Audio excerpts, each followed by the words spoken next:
Hello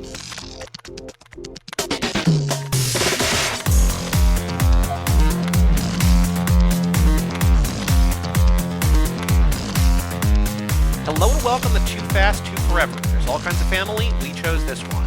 This is episode 86, Fast and Furious 6, Lap 6. I'm Joey Lewandowski. I'm Joe 2, and this episode is brought to you by Jensen Motors. Jensen Motors Limited was a British manufacturer of sports cars and commercial vehicles in West Bromwich, England. Shout out Jensen. Did you once again say Jensen was a car manufacturer? Yeah, they were. They dissolved in 2011. So who's paying us? Dude, I just cash the checks. I don't ask but too who many signed questions. There were two Jensen brothers. I mean, maybe they still have Alan Jensen and Richard Jensen's kids have their money left or something, you know? Sure. Cool. Why not? Sure, I believe it. The Jensen brothers are both dead, so hey man, I just get the emails. They want to send us money. I don't say no. Cool. Jensen Bros, where are you at? Yes. Do you know which car the Jensen was in this movie? Of course, it's the art for this episode is the Letty Jensen Interceptor. The Jensen Interceptor. It's a pretty cool looking car, right? Yeah, for sure. From 1971, I think, is her model. Yeah, I think so too. Very, very cool. Well, after the break, we will be welcoming back past guest, future guest, returning guest, Brian Rodriguez of High School Slumber Party himself, to talk about Fast and Furious 6, continuing his one episode per lap streak. He will have talked about 2. He will have talked about 3. He will have talked about 5. He will talk about 6. So he's almost halfway home after tonight. As of right now, I guess he's a third of the way home. All roads lead home? All roads lead home. But Joe, extracurricular activities, what have you been up to since we recorded Death Proof on Sunday? Rachel and I got a new game. And I actually sent you a picture from it, I think last night or 2 nights ago. I don't think you told me what it's called. Maybe you did, but maybe not. There's this game, a lot of my friends like it. It's actually like a 4-player, like a party game. It's called Codenames. I've never played that game. It's actually pretty famous now. Like, you can get a box of code names at like Target and stuff. Like, it's become like one of these, you know what I mean? Like, sure, they don't carry a ton of games, but they carry some. Codenames is becoming pretty famous. We bought the 2-player version of Codenames because obviously it's just us two all the time. And the game is like you lay out a grid of words, so you make like a 5x5 grid. They have all these cards that have just random words on them, right? The goal is to get your partner to say the words on the board that you want them to say. And the rules are you can only say one word, and then how many that you're trying to get them to say. So it's like password, but like more than one word. If you had knights and a castle and a mace, you would say like medieval 3, right? Yep. And you try to get them to guess those. And then there's words that like you if they say these words, you automatically lose. You sent me a picture that is tied to this show. Were you trying to guess, or was Rachel trying to guess? It was my clue to Rachel. Okay, so you said Fast and Furious. Yes. 5 words. Yes. Look at this board, though. Can you, like, explain all the words that could be Fast and Furious in this picture? If I'm understanding your messages right, I matched Rachel, and you got 4 or 5 with us. Is that right? You and Rachel said the same things. And you didn't have barbecue, because you are very silly, and instead you did rust. Yes, that was the thing. See, so, like, and when they get one wrong, then their turn is over. So I said Fast and Furious 5, and I didn't even... Actually, to be honest, I didn't even see barbecue on the board. I was so excited about all the other ones that she did. The first clue that she picked was Brazil, obviously. Mm-hmm. And so she got Brazil. I'm like, yes, you're on the right track. And then she picked barbecue, like you. It wasn't right because I didn't see barbecue, so it was my fault. Barbecue is a very correct answer. Joey answered barbecue first as well. So go ahead. What were the other ones? So you sent me this thing. I said barbecue, Brazil, driver, gear, sweat. Yes. Sweat was like a very obvious one. So like tutu, kind of like tutu is close to Tay-Tay, but tutu does not count. No. Salt is not terrible. I mean, salt, would be barbecue related. Silk, kind of. Not sure. Sloth, not really. No. Coffee, not really. No. Rodeo, not really. Although I can't imagine we're too far away from being a rodeo. Balloon, similar. We have not been in a dirigible yet, but that's not too far off. But I'm saying, like, if I was like the top 5, the thing that if barbecue wasn't there, or barbecue was one of the ones I was trying to get you guys to guess, it would have been perfection. Yeah. I just got so amped that I saw sweat, Brazil, gear, driver, and rust all in the same thing. I was like, okay, Fast and Furious. What was the thing in the bottom of the picture you sent? It's like a card with like a girl on there. It's a green background. It kind of looks like Letty. It yeah, it's one of the thing. It's a marker to say you got this word right, and we both said this too when we were playing the game. And there's another one that looks just like Jason Statham too. So there's like two that are like very Fast and Furious adjacent. I wonder if we're just seeing what we want to see, or like it's No, like it really looks like Letty. self-fulfilling It prophecy. does. No, it does. It really does look like Letty. And the other one definitely looks like Jason Statham. I mean, like, come on, they're gonna take inspiration from somewhere, right? And like Yeah. the things, like the game is like based around like spies, so I'm sure that they threw a couple Fast and Furious ones in there, like ambiguous Fast and the Furious ones. Anything else? And I've been getting busier and busier, but I managed to watch Fantasy Island last night. The movie. Yes. Do you remember? That's the movie that I told you about the story where the guy said, "I fucking hate this movie." Oh, really? Yeah, that movie's awful. It was like fine brain mush for me last night. It wasn't like great. I wouldn't be like you have to go watch this immediately, but if it was on TV, I'd be like, yeah, that's cool. Oh boy, no, that's the worst. That's like, I wonder if is that the worst movie of the year? Let me see my list. I was on a real roll this year of like watching movies from this year, and like then movies basically stopped coming out. Yeah, no, that's by far the worst movie on my list this year.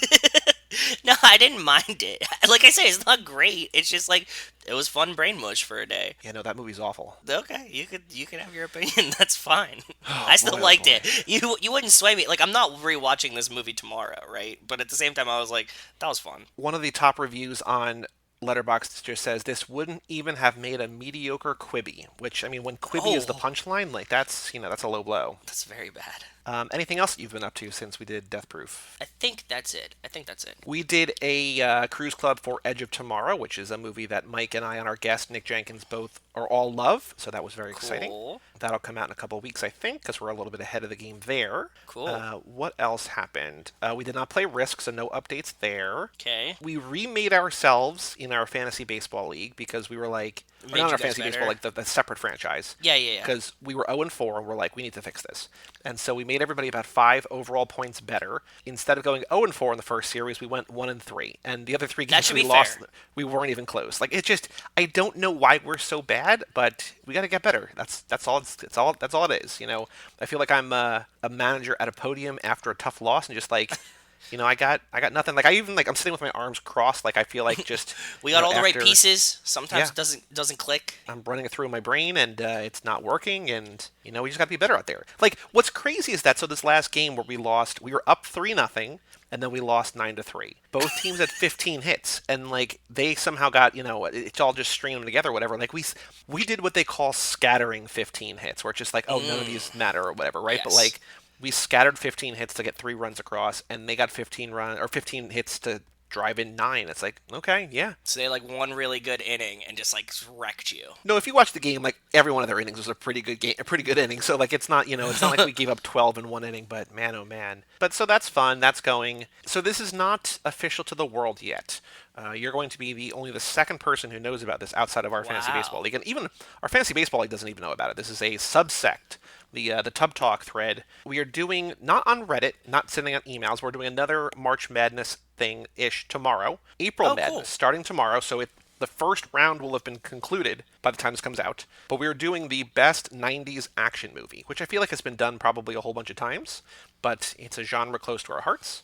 And so we have 8 different regions. So the 8 different regions, it's like, 8 of 8, like we did this most recent time. We have sci-fi movies, creature features, midday specials, Jean Steven Van Segal, so that's Van Damme and Segal movies, Okay. sequels, action comedies, capers and spies, award season. So there's 8 in each of those. So it's at That'd be fun. cageclub.me/bracket. You can vote there. You can share with your friends. We're just not putting it on Reddit. It can go viral if it goes viral, but we're just trying not to, I think it's just share with friends Force it, and family and yeah. stuff like that, right? So That's cool. I'm down. I'll vote. do you have a personal favorite 90s action movie? I'm gonna have to say Point Break, right? Well, yeah, so Point Break, so that's in the midday specials, which I'm not exactly sure what that is. I think it's just, maybe it's kind of like a grab bag. In that category, in that region, we have Speed as a number 1. I was like, no, Point Break's got to be number 1. He's like, what? And I was like, but right now Point Break's a 2, but that's my favorite in that for sure. I have that Cool. coming out of that region for sure. That'll be fun. Yeah, I think that's what I would. That's a good choice. When I see the list, I'll have different feelings. So The one thing that we're considering right now before we launch tomorrow, which will have been decided by the time this comes out, is we might just exempt Terminator 2 because it's kind of like the perfect action movie. And so Yeah. if it wins, we're going to be like, Well, yeah, of course it won. And if it doesn't win, we're gonna be like, why the fuck didn't Terminator 2? Like, we're gonna be mad at whatever wins. So we might just be like, look, we all know that Terminator 2 was the best action movie of the 90s. That's why you're not going to be able to vote on it. But now we're That's figuring out fair. like basically what the second best action movie is. So we're trying to prevent assault or a slow Wi-Fi or you know what I mean? Like it just. Yeah. Although I do feel like no matter what wins, we're going to be disappointed. That's how it always works, brother. Because my friend was posting about some site was doing like a best pasta shapes. Oh God, I don't want to talk about it. Did you follow this too or no? No, I just know that it'll make me irrationally angry, and I'm very Some like calm weird, right now. some weird shape one. He's like, "What the fuck?" I'm like, "Oh, I'm glad." I commented. I was like, "I'm glad that it's not only our March Madness brackets that like always have a Ruin disappointing winner. No matter what happens when you crowdsource things, people are not happy." No, but Wells and I have talked about this on Twitter before. Every pasta shape has its own purpose. That's the whole point of why there's 100 different shapes of pasta. Yes. There is no one best one without saying like what sauce you're doing or what you're using it for. There's no ultimate like one best pasta shape. Yeah, I don't know how they did it. I did not vote once. I did not look.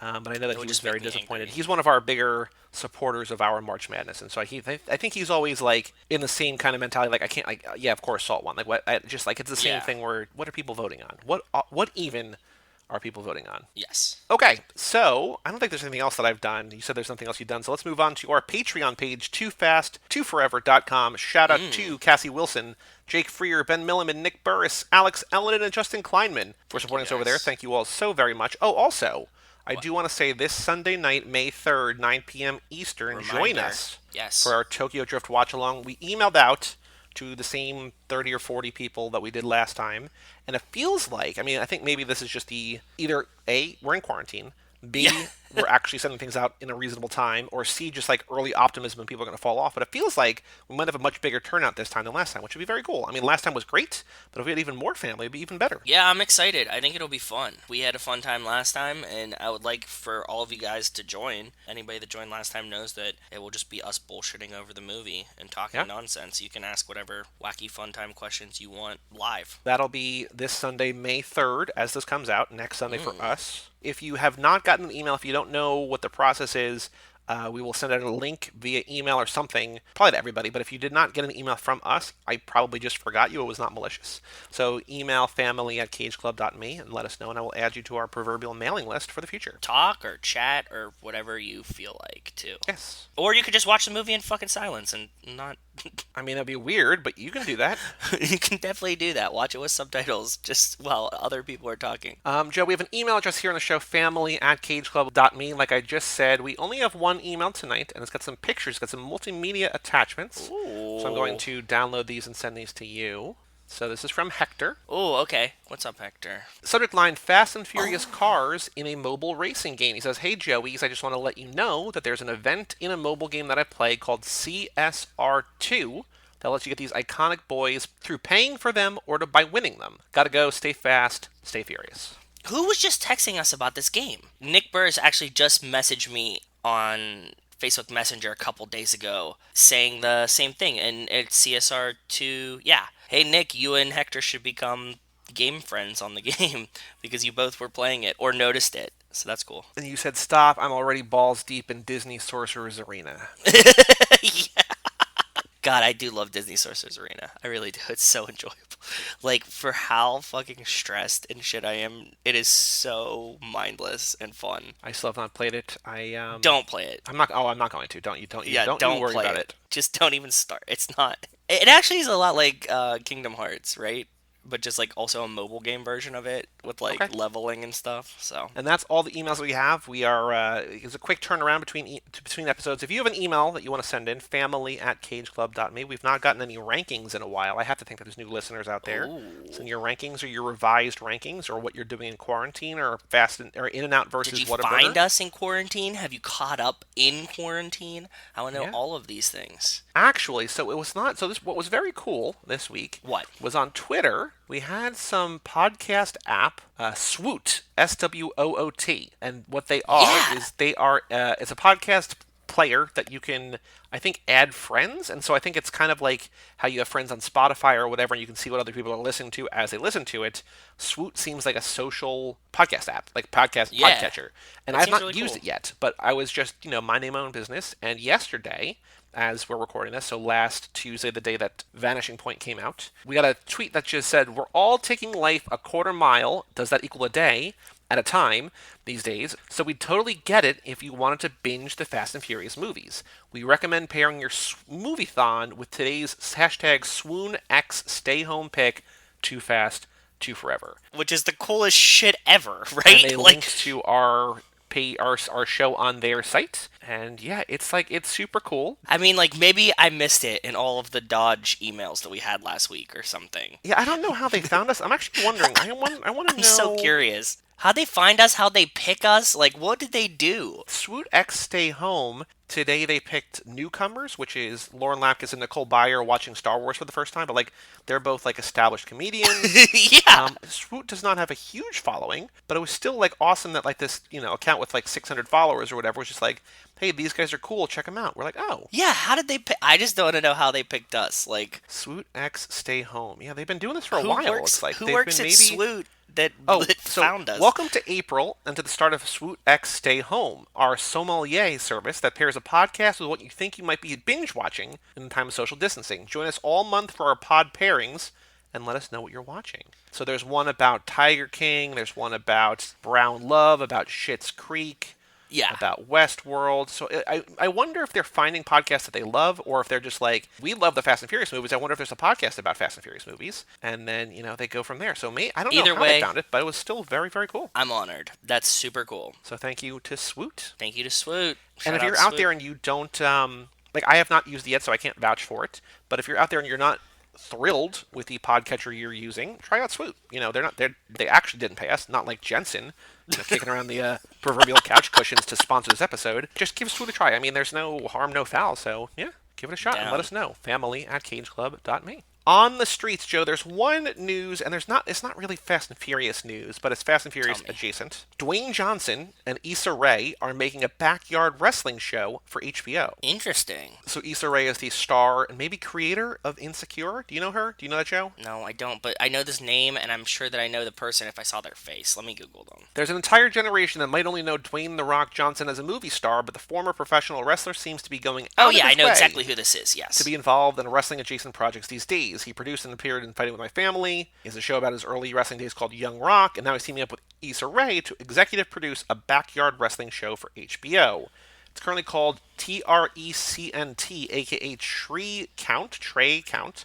It's written by Mohammed El Masri. 3 count. Like the 3 count, 1, 2, 3? It says aka TRE Count. No, because it's in Houston's third ward, the Trey. Okay, but still, the 3 count for wrestling. That's what they're getting Oh, yeah. at. So, yeah, for those who don't have any familiar with wrestling, it has a dual meaning. Yes. Not only where it takes place, but also referencing the 3 count. Yes. Yes. So you're right. Yeah, Issa Rae is also going to be the star alongside Kumail in that movie, The Lovebirds, which is supposed to be the big debut at South by, and then South by got canceled, and then Netflix picked it up, and I think it's coming to Netflix maybe next month. Oh, cool. So she's already big because she's the star of an HBO show, even if it's not the most popular HBO show in the world. Like the fact that she's the star of a show On it, yeah, for and sure. now she's doing this with The Rock, and she's going to be in the female lead in this other movie. And so, yeah, Issa Rae is one to watch, and this will be cool. This will be very good. Very cool. Yeah, it looks like this doesn't have a date yet. Oh, also, I don't think we talked about it, but Jungle Cruise, the Dwayne Johnson, Emily Blunt movie, was pushed back to July 30th of 2021.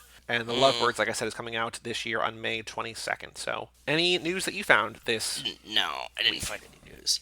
Not at all. Yeah, Sorry. because when I saw that, I was just like, oh, like this is actually something that we could, talk about, because there's nothing going on other There's than Corona. nothing happening. Rock the vote. The Rock president. Jim Ross says The Rock would win if he ran for president of the United States. Says 411 Mania. You know who Jim Ross is? The announcer. Yeah, okay, cool. I'm sorry. I know from the memes. Like I know the where they put his My audio God. or something that's not. He killed him. He broke him in half! In an interview with The Roman Show, Jim Ross discussed The Rock possibly running for president, saying he thinks The Rock would get elected if he ran, and he would never doubt The Rock. First of all, agree. he'd probably get elected. This is a quote. Secondly, I would not advise him to take such a drastic cut in pay to clean up a mess that professional politicians have made. These politicians today are so greedy and so selfish. They have made the coronavirus become a political issue. That side of the aisle, it's amazing to me that nobody pays attention to how much money these congressmen and senators are worth when they first come to Washington and how much they're worth on the same salary when they leave Washington. Nobody either has the balls or the intellect to ask that question. I like that. That's cool. I can respect that. And then I knew from the minute I met him, the first we talked, the first lunch we had, he's special. I believe in my heart. I felt he could do anything. He hasn't proven me wrong yet. That's how I look at that. He'd be successful at anything he does. People would like to have a breath of fresh air from what we've been accustomed to in the White House. I don't think he'll run for office, but who knows? If he decides he wants to at some point for a brand new challenge to make global history again in a major way, you never say never, but I'm a believer in Dwayne Johnson, and whatever Dwayne Johnson says he's going to do, I am never going to doubt him. Those are some really good, like, that's kind of like the best version of like a LinkedIn endorsement. Like, do you want to endorse this person for like Microsoft Office? It's like, yes, I saw him use Outlook at work and he was great. Like, that's like a stump speech if I've ever heard one. I liked it. I like Jim Ross, so. And then I searched Dwayne Johnson president. There's a lot of news here. So there's that same story we just read. President Meghan Markle 2024, gamblers bet on it. So she's moving back. I guess maybe, if she can't be a princess, why not president? Interesting. An opinion piece in the Washington Post, Trump made the jump to the White House. Is one of these 9 non-politicians next? Is it The Rock? Yeah, for sure. Bill Gates, Donald Trump Jr., Ivanka Trump, Dwayne The Rock Johnson. So here's some quotes about We're him. not the only people thinking this, apparently. David Byler says The Rock 2024 could be a healing experience for the American right. He's an approachable, lovable representation of right-wing American culture, the true anti-Trump.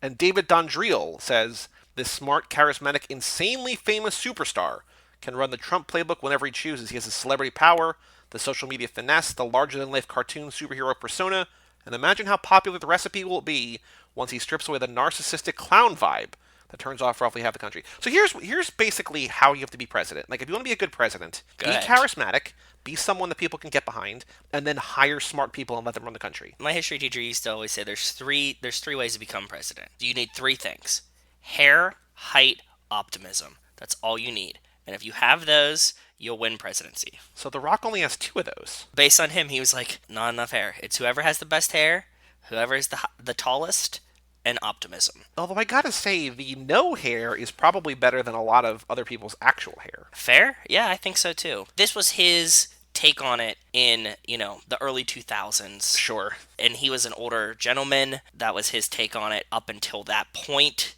Yeah. Which it reigned true then. Times are changing, so. Also on this list, Tucker Carlson, John Legend, nope, Peter Thiel, Mark Cuban, Oprah Winfrey. I honestly don't care who the next president is as long as they hire smart people to run the country. And that's what it should be. It should be a team. It's not one person ever, right?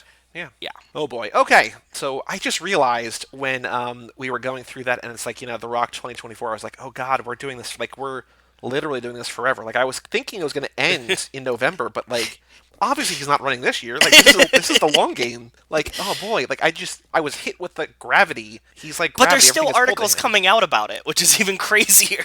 If it like died at some point, we'd be like, okay, like it's dead. But like, no, there's still like people endorsing him. Yeah. All right.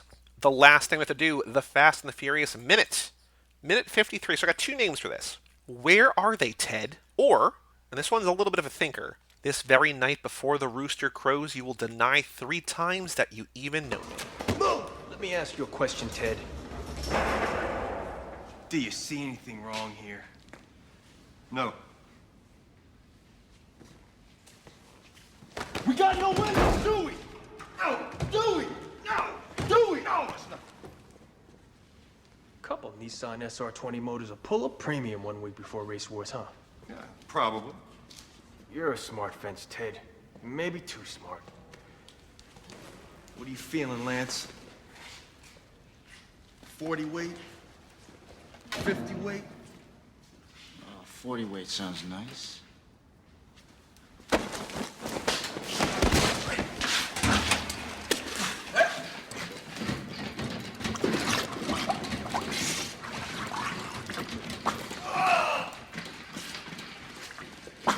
Where are they, Ted?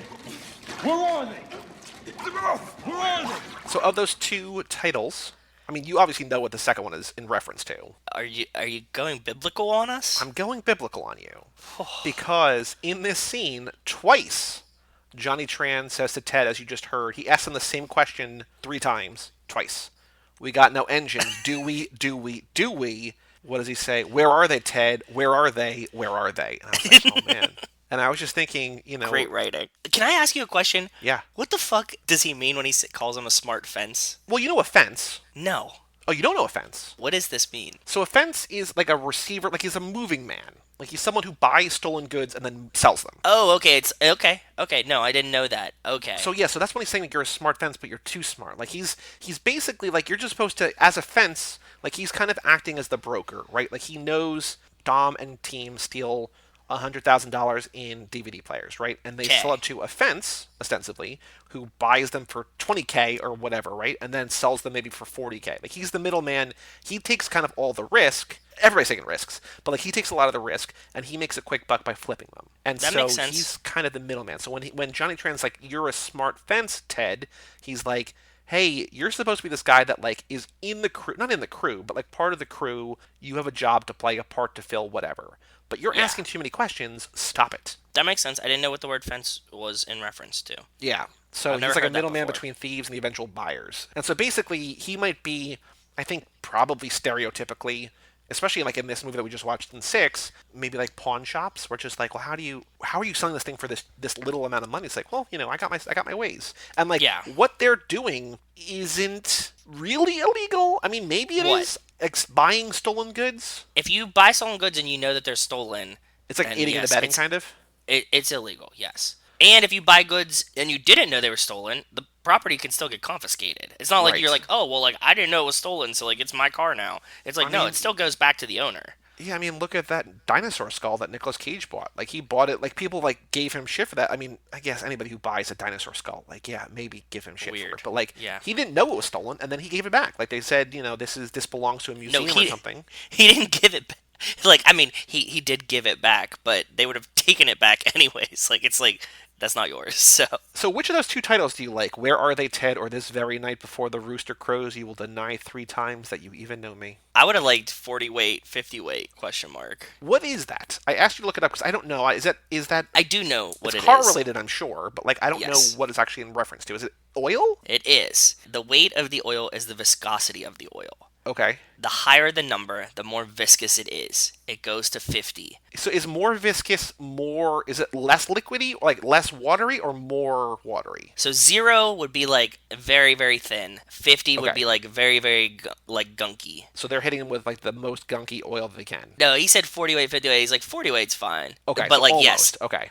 Yeah, like 40 weight's pretty high for car things. Your car, my car probably takes like 30, right? But they always measure it in like, usually in your car, it's a blend, and it's like a 1, so it's like 5W30, right? Or like 10W30. You know these names? You've heard these before, right? Yeah. So one's like the viscosity at like room temperature or like normal temperature, and then one's like the viscosity when the engine's heating it up. Yeah, when it's hot, and you want to have a blend so like the car will start, but also will be viscous at high temperatures when the car is running. So when you're pumping it and just like basically waterboarding a guy. Oh, because in this minute we did not say Johnny Tran and Lance interrogate Ted about the missing engines. Unhappy with his answers, Johnny and Lance effectively waterboard Ted with oil. Johnny holds the hose to Ted's face. Lance pumps and primes it. All as Brian looks on. Yes, I think that a higher weight oil would be more torturous than a lighter weight oil. Well, yeah, because I mean, like it's like thicker, it's like chunkier, it's harder to swallow. I guess not that you want to swallow it, but like. But it'd also be like thicker on you and like harder to get off. So like, yeah, he's saying like, should we go full 50 weight? And he's like, nah, 40's fine. Yeah. But also 40's still very aggressive. So. I'm being generous. Let's just do 40. Yes. Then Lance's. By the way, I've added this note. Lance's face when he's holding the gun and the shot of just Lance's face is probably one of my favorite face acting moments in any movie. Really? Okay, let me take a look. Right as Johnny Tran's walking to get the oil, there's like a shot, and it's just like the barrel of the gun and like Lance's face, and he's like. Rachel said it's the face that sounds like Home Improvement, like at the end when it's like, it's like, oh, okay. It's a face that you would make to describe that sound. Oh, when there's a close up on his face, like the blank face that he's got. Yeah, he looks he's just like so empty when he was shooting that, and it's like one of those like shots. It's like you're supposed to see the tension in his eyes or like the aggression. Anger, yeah. He's just like, ugh. Like he just looks like so aloof. Yeah. I really enjoy it. So in this moment, in this minute of particular note, we get Ted's first lines of dialogue. We talked about Ted, played by Beau Holden. We talked about him last minute, so go check out that last episode. Lot.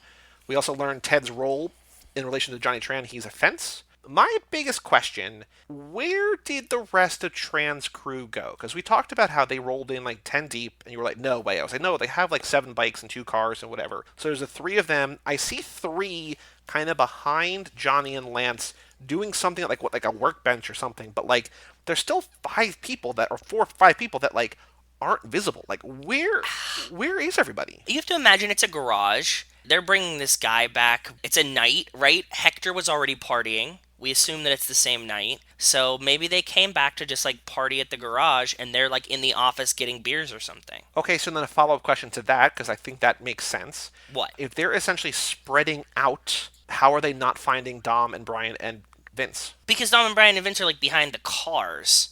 I don't know where the office of the shop is, right? Like, I get that it's like a big-ish garage, right? But it feels like it's not big enough for like we don't see them and they don't see each other. You know, it just feels like it's kind of convenient. If you've ever been to like a garage and you came in, it was empty. It's quiet. You don't go check behind every car when you walk in. And if you're going to the office, you're just going to go to the office, right? Well, you know, now that I've seen this movie, you got to. You gotta what? Look around? Yeah. I just posted the picture. That's the picture you're talking about, right? Yes, that's exactly what I'm talking about. I really like the face that Lance is making right there. It's one of my favorite parts of the first one. What else did you notice in this minute? Anything of particular note in minute 53? And do we want to call it 40 weight, 50 weight, or do we want to call it one of mine? It's up to you. I think you can. You hold the reins. Because here's the thing. So like the trivia question they had, we can get to this at the end. I said, what is Ted's job or role or relationship with Johnny Tran and his crew, which we can do, which none of the titles give away. I think we could also say which weight oil or which viscosity oil. We have to figure out the wording if we want to have that as a bonus question, or if we don't want to, we could put it as a title. But I think that's also a nice kind of possibly a very difficult but gettable trivia question. I like it as a trivia question for sure. In which case, then I like your title. Which one, the quote or the biblical verse? I like "Where Are They, Ted?" I think that's a little bit better. Yeah. Ted. Okay. So, what did you notice? Anything of note in this minute? No, I got all the stuff, and we went over that in the last minute. So sorry. I added some stuff in the last minute 52 of the document. You know, like some stickers and stuff on the cars. I can't get the license plate of the red Toyota that's on the lift because it just is in a bad angle the whole time. It's just like the way it is. Like there's a 5 in there somewhere, but I was like, I'm not trying to do this. I looked up Nissan SR20 motors. Nissan made a lot of SR motors, right? And they like there was a 10 SR20 motors were like very, very popular ones in the racing scene. You know, they turbocharged them, blah, blah, blah. I put a link to a whole bunch of information about Nissan SR20 motors there because I was like, yeah, I just thought that was cool. So there's no music in this minute. There's a lot of dialogue spoken here. I was like, there's going to be more, but like, there's not really necessarily more than there's ever been, but there's a lot here because Johnny is very angry. Yes. You know, Lance is his puppy dog who just like is like, yes, sir, yes, sir. Like, you make Daddy happy. So he's right there with him, and Ted is just like, yeah. Like, Ted doesn't seem scared enough. No. Maybe he's been in this before? I don't know. It's Lance's face. He's looking at Lance's face, and Lance looks so doofy. He's like, am I supposed to be nervous here? That's why we got to get Beau Holden on the show. Be like, so what was going through your brain in this? Like, were you nervous? Yeah. All right. It seems like he was probably really nervous, and like the director, like Rob Cohen was just like, look, dude, just relax. Oh, I'm not saying the actor was nervous. I'm saying the character should have been nervous. Yeah, I know, but I'm saying the actor is like trying to play calm so well. He personally is trying to be calm because he's nervous about doing a movie thing. It comes off as that he's not as nervous about Johnny Tran. It's a weird circular logic, but okay. Yeah. So we got 2 trivia questions here. The first one, the one that we talked about, I just have, unless you think there's a better thing. What type of oil do Johnny and Lance use to waterboard/torture Ted? 20 weight, 30 weight, 40 weight, or 50 weight?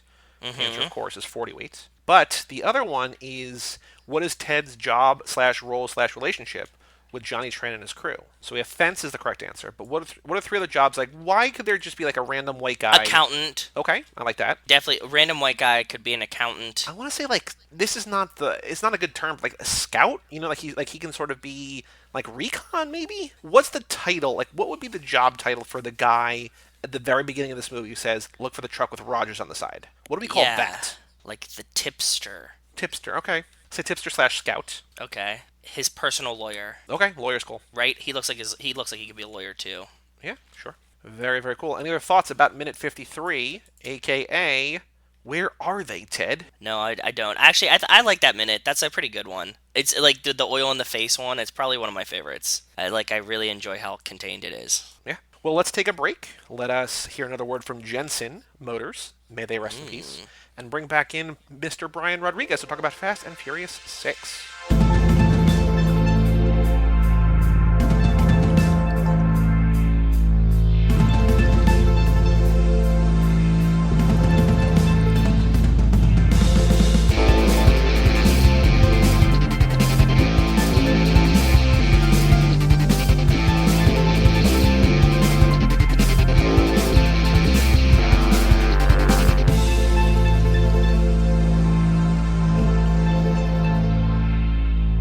Welcome back to Too Fast, Too Forever.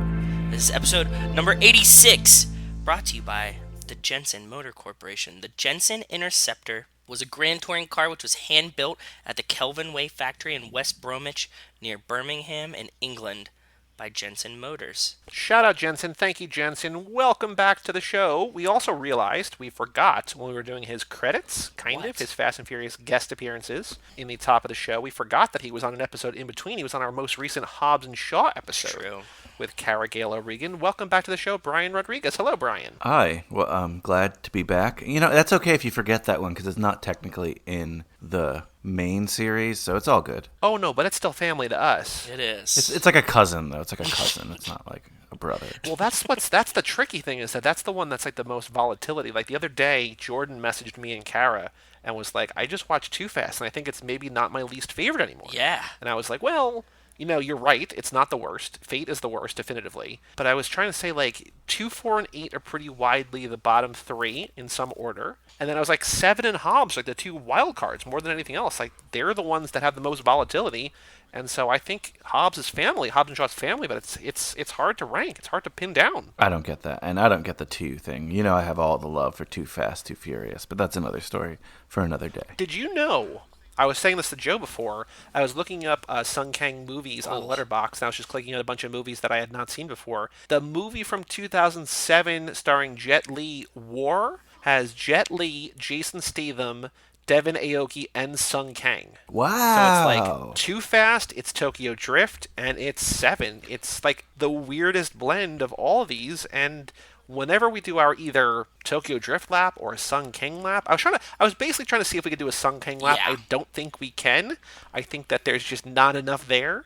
But if we did like a Tokyo Drift lap, where we also add in other stuff, you know, 200 episodes of NCIS or whatever, NCIS New Orleans or whatever that show is that Lost guy's in on, that Lucas Translation. Black is on. Yeah, you know, we could probably do that. But there's a couple out there, but I was like, holy shit, like that's a weird blend of people, man. Well, if you do a Tokyo Drift lap, you have 2 films that we will be covering on this podcast. On my podcast, I should say. High School Slumber Party, cheap plug.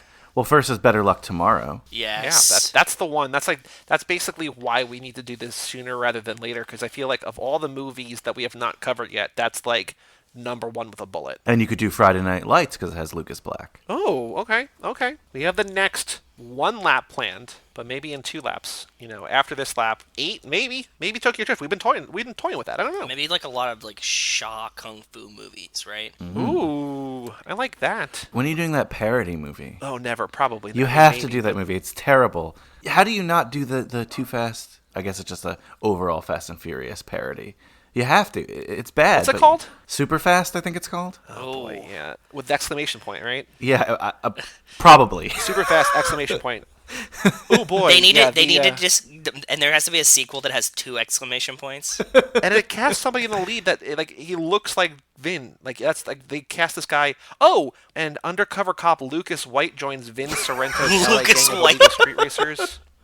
So look, it's terrible. I watched it once because I don't know. I thought it would be funny, and it wasn't. But every single second is a callback to the films. Like there's nothing like you're not gonna enjoy it, but you'll be like, oh, okay, I know where that comes from. There's Like no wasted space at all. not even a second. You know? Perfect. On Letterboxd, it has a 1.6 average rating, which is atrocious. 1,600 people have seen it. 600 of them have given it 1/2 or 1 star. Another 250 have given it 1.5 or 2 stars. So, like, it's, oh boy. And the people who give it 5 stars, which it looks like about a couple dozen, probably ironically. So, Who did that film? It's like they do other parodies, and I can't remember which ones they do. Like, it's Friedberg and Seltzer, whose names are. Oh, they did Epic Movie, Disaster Movie, Meet the Spartans. So they did the bad parody movies, okay. which tracks. All good, but you have to do it. It's not like there's certain things you have to do, and this is it. Okay. We're bringing you back then. Do you have guests on those things? Because I don't think so, right? We can make Sometimes. exemptions. We can. I'll try to watch it again. I'll try to sell this movie to you guys. How it should be part of the family as well. Super fast. God damn it. God damn it, Brian. Okay, so since you were last on, we have added a question to our either or lightning round. Without any explanation, I want you to answer this question, okay? Are you ready for this one? Sure. When I say to you that a restaurant has food all over the place, Food all over the place. What was it called? what does that mean to you? That is a very good question. Initially, I was excited. Yeah, first thing that popped in your head, I'm like, hey, Brian, taking you to this restaurant, food all over the place. Food all over the place. If you say it like that, then I'm going to get excited. I'm assuming that's just like a euphemism, like that they have a lot of food. Like 2 seconds into saying that, I was like, oh no, is there food on the ground? Is it dirty? But originally, yeah, I was like, this is a good thing. There's food all over the place, so a lot of options that I would personally enjoy. Probably not the right answer. You went from optimism to pessimism in like the beat of a second or whatever, the beat of a Yes. heartbeat. Yes, 100%. Beat of a heart. 100%. Yes. Excited, a lot of food. Is there food on the ground? Is it dirty? Food all over the place, though. So. Food all over the place. So the reason we asked that is in the first movie, when Mia essentially asked Brian out to cha-cha-cha, she's saying to Vince, she's like, hey, what's the name of that place? Wood tables, red candles, food all over the place. And we're like, the fuck does that mean? We just caught that in the minute. Actually, the whole dialogue is really fucked, but the one with the little red candle, the plantain, food all over the place, like, it's just very strange, and it stayed in the movie, so we were like, wow. Yeah. It doesn't seem weird when you hear it, when they say it really fast and they're going back and forth, but when you, like, look at the dialogue, you're like, that is ridiculous. Wow, I never caught that. Oh, yeah, no, there's no reason to catch it. Like, there's so many things about these movies that we're making note of that there's no reason to catch, but we're catching because we're going minute by minute and watching each minute 8 or 10 or 12 times. Yeah. You should ask the Foodie Films man himself, Kyle Reinfried, what he thinks about that. We're He'd be more saving of an it. I expert can't than wait to ask him. He'll be back. He'll be back. So, Brian, we got 3 discussion questions. Because this lap, we are kicking it old school. That's our theme for this lap. As you know, our in-between. Are you signaling to your wife to get more alcohol? No. I went to look back at my dog. We're doing a video feed for the first time, and it's Yeah, often- behind the curtain, the video feed's fucking weird, I man. mean, the video feed is not public. It's just us to each other. But, like, it looked like Brian just signaled to his wife, like, hey, honey, I know that you were taking care of COVID people all day, but, like, Daddy needs a little bit more liquid over here. Yeah, I said, get me my Coronas. Come on, what's going on here? Juice me up, woman. I want beers all over the place, is what you want. Beers all over the place. Dream glass. So, I was thinking it while I watched this movie.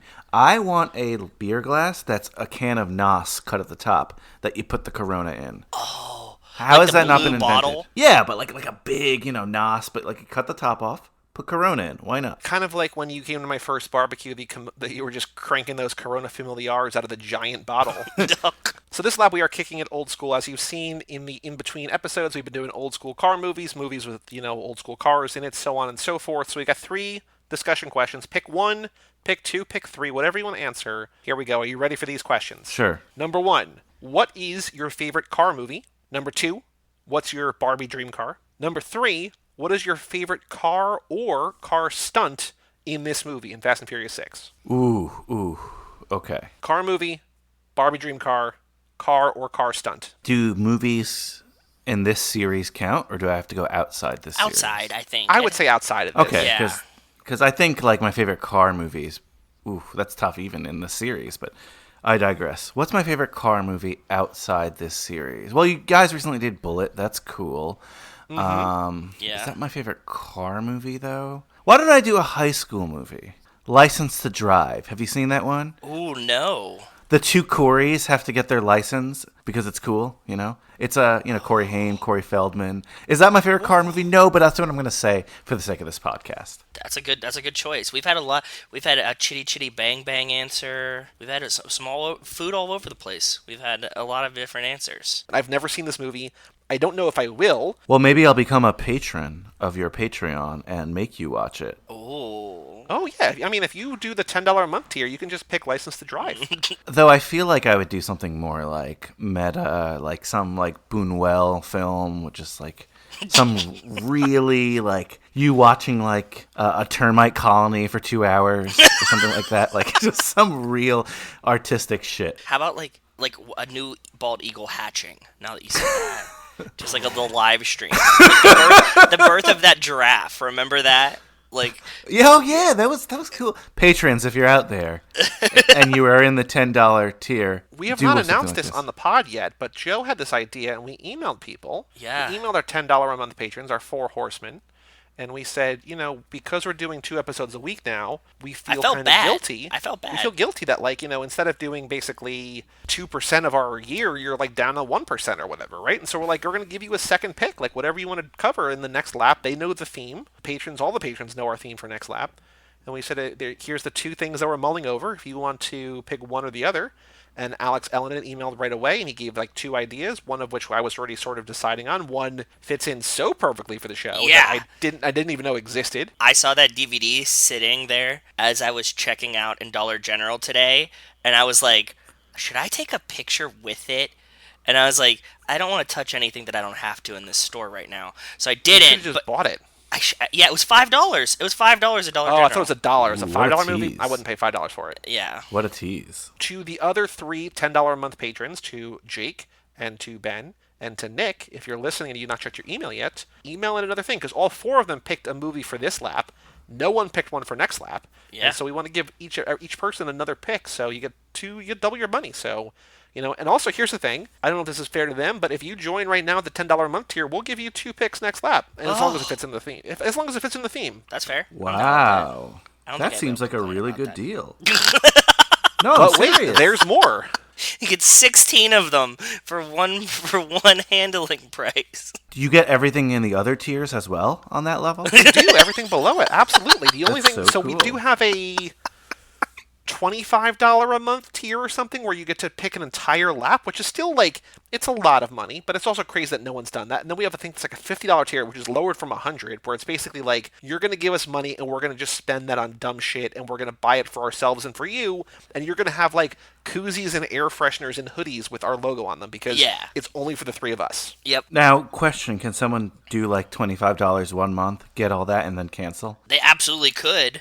No, because the thing is with the $25 a month, like it's for like you plan a lap, and like if you stop supporting in the middle of the lap, we just stop your theme. Okay, good. That's a good like fall safe, right? Like, because someone could just pay $25, cancel, and be like, "Here's my fucking lap. Do all these movies. Bye." That happens way too much on my OnlyFans.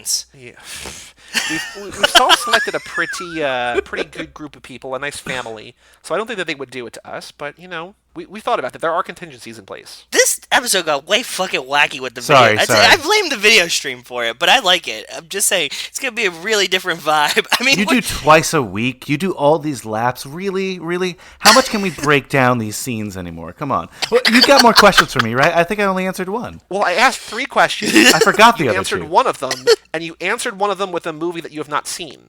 I've seen. I haven't covered Oh, it. you've seen it. You just haven't covered it. Yeah.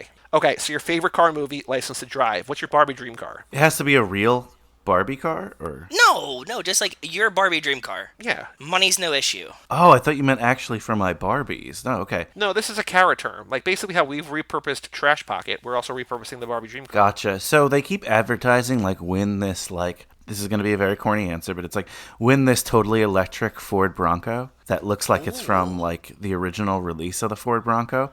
I want a totally electric Ford Bronco. That's a very cool pick. I like that pick. Is it a white Bronco? Not the one in the advertisement. I suppose if it's my dream car, I could get it in a white, but I think I would get it in, like, a baby blue. You don't want to be confused with one of the greatest running backs to ever play the sport of football? No. If I could, I would put that, like, custom wood grain on the side. if Oh, I could. wood paneling for sure. Yeah, I do like the wood paneling. That's my jam. And then the third question, do you have a favorite car or car stunt in this movie, in Fast and Furious 6? I really like the bridge stuff. So Okay. The jumping across it. let's do a tank. Let's do the tank stuff. So the thing about the tank that I don't know if I ever really mentally made note of before, What? is that they set the trip line, right? And the Yes. truck drives into the trip line. Yes. And the momentum of the truck driving to the trip line is what propels the tank out. Well, he's But also the driving tank- it forwards because he saw But it. he saw the trip line. I mean, we have 'Cause, to like- guess so because the tank comes out moving. It's not just purely the tank's momentum. That's the thing, is that the tank goes out like this was the plan all along. Like, It they were going was. to be sabotaged. And 'cause, trip-lined. they then cut to the guy who's driving the tank. He's like, boop, boop, boop, we're good to go. All systems, whatever. But, like, it feels like it comes out full speed. It's like... It does. But you think you I would have can't- reversed and not driven over your driver with a tank? The lack of concern about life, I mean, we've talked about that a ton, but like in your own crew, he definitely has to drive over his driver of the truck, right? Because he's in the tank. There's no baddie who cares less about the people who work for him, and they make it clear in this film. But then Owen Shaw, right? Like when people die, he just is like, haha, whatever, Yeah, whoops. I want to talk about Owen, and I want to talk specifically about the last movie that you were on, Brian, and talking about Hobbs and Shaw, and how one of our big takeaways, our big regrets, is that Owen is not a bigger part of that movie. Especially so watching this one again, they talk so much about how they've had run-ins with Hobbs before, about how Hobbs is this 2-bit government hack. They mention a couple times, like they on both sides of the ball. Like Shaw talking about Hobbs and Hobbs talking about Shaw. Like they've run into each other before.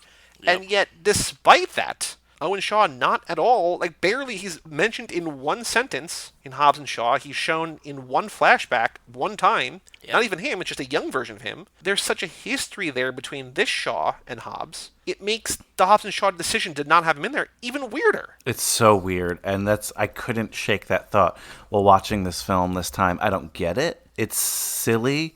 It really makes me feel like this is... that they casted, what's this guy's name? I don't know, but I just got this wonderful email. New patron, new $10 patron, meet Brian Rodriguez. Well, I decided What? to. You guys convinced me. Oh, God. Wow. I hope he cancels tomorrow. You convinced me. I tweeted about it. It's all good. Damn. I'm a new patron. Familia. I'm a new patron. Don't know if I have a job right now, but I'm a new patron. Owen Shaw is played by Luke Evans, which makes sense because we can never, for a long time, we could not That's remember right. Owen versus Deckard, and Luke Evans is the most generic, like, British white guy name of all time. It's just like, It is. yeah. He's Gaston in The Beauty and the Beast. I remember I was really, really following the behind the scenes of the franchise at the time. Especially like Fast Five got me like supercharged, And I was all like about like seeing who was going to be in the next film. And there were so many Jason Statham rumors at the time, and they were like, "Oh, Jason Statham's going to be in the next one." Then when he wasn't in the next one, people were like, "Oh, this kind of stinks." Totally think they wanted him, they couldn't get him, they had a replacement. They did like the Owen Shaw bridge. They knew they could do this end sequence scene with him and then continue with the character. And it kind of cheapens not just like the character of Owen Shaw, but it kind of cheapens the film. It's like, oh, here's this bad guy who has battled Hobbs for years. He's pretty much at this point the baddest guy on the planet. Even Braga, who I want to talk about a lot, guys. But Braga is like, oh, I was just like a small time whatever until I met Shaw, who's like so much younger than him, but whatever. Yeah. He's like, until I met Shaw really showed me how to be international and be like a badass. And it's like, okay, this is like a big deal. And then it's like, okay, you know what? After this movie, forget him. He's just going to be deleted because his brother's way cooler, whatever. Like, and it was like, oh, okay. So my history with this film, saw it in the theaters. I was so excited to see it. I don't know if I have seen it since, and that's not because it was bad. Really? Wow. I really enjoyed it in the theater, and I'm not saying I didn't enjoy it this time, but now I was like, oh, it feels so much less important. It feels so much like a stepping stone to later films than it did when I first watched it, if that makes any sense. So the weird thing about this one, and I think that does make sense, the weird thing about the timing of this one is that I saw this in theaters like you and I loved it.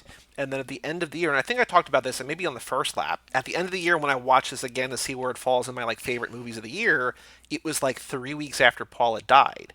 And I feel like the timing of that made rewatching this early kind of feel heavy. I don't want to watch this. Like, that's a bummer, man, right? Yeah. Like, you could watch it to celebrate him, but I feel like that might be why you didn't watch soon. it for a while. I don't know. Probably. That's a good. I mean, there's a good chance that was the reason. I also just realized, in terms of Patreon, we can't call you guys I mean, are you a fifth horseman of the Yeah. apocalypse? I don't know. Maybe. You set up a term thinking that you wouldn't get more patrons. That's like not business savvy. Well, yeah, I mean, we'll figure that out. But I don't have to be a what- horseman. Consider me just like I'm already in the network. So Oh, you guys can be the Fox Force 5. Oh. You're a bunch of foxy chicks. I don't need to be in the crew necessarily. Oh, no, I just you wanted are. to be You're a part of patron so I Familia. could occasionally suggest a movie. Of course, and you get to. And so after we're done recording, I'm going to tell you the theme for next lap. You're basically in. You're like, you've been brought into the family here officially. Oh, I'm gonna ruin your lives, but I want to. Cool.